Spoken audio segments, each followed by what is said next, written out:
त्या कृष्णलीलेत एक गोष्ट मी मुद्दामून सांगितली नाही, पण ती तुम्हा सगळ्यांना जाणवली असेल.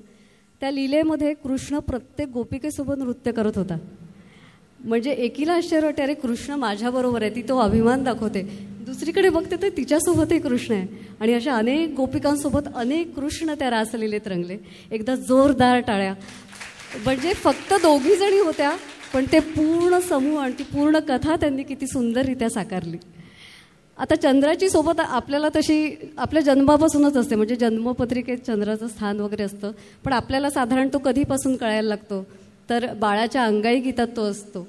जेव्हा तेच बाळ थोडं मोठं होतं, दुडू दुडू धावायला लागतं, बोबडे बोल बोलायला लागतं, गाल फुगवायला लागतं, तेव्हा त्याची समजूत आपण काढतो, पण त्याचं नाव घेऊन नाही, चांदोबाचं नाव घेऊन. चांदोबा चांदोबा भागलास का, ही कविता आपल्याला माहिती आहे.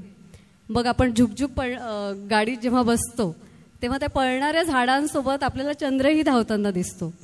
तर असा हा चंद्र आपला सखा म्हणा, मित्र म्हणा, आणि त्याचे अजून तत्व म्हणून आपण बरीच रूपा पाहणार आहोत. पण आत्ता एक गोष्ट सांगायची राहिली, सॉरी. उन्हाळ्याच्या सुट्ट्या आमच्या काळात 2.5 महिन्याच्या असायच्या.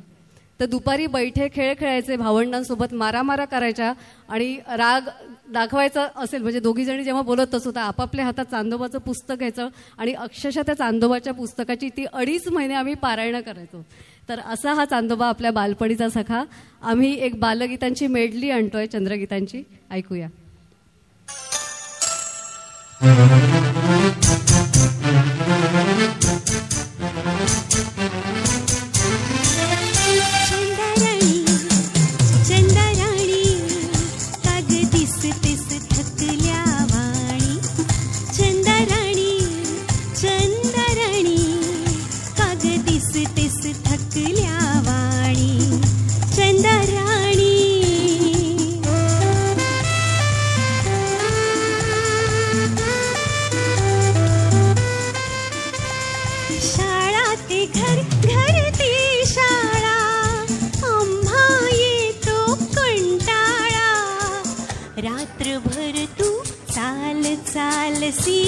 रात्रभर तू चाल चालसी, दिवसा तरी मग कोठे निजसी. चंदाराणी चंदाराणी काग दिसतेस ठोकल्या वाणी. चंदाराणी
थँक्यू.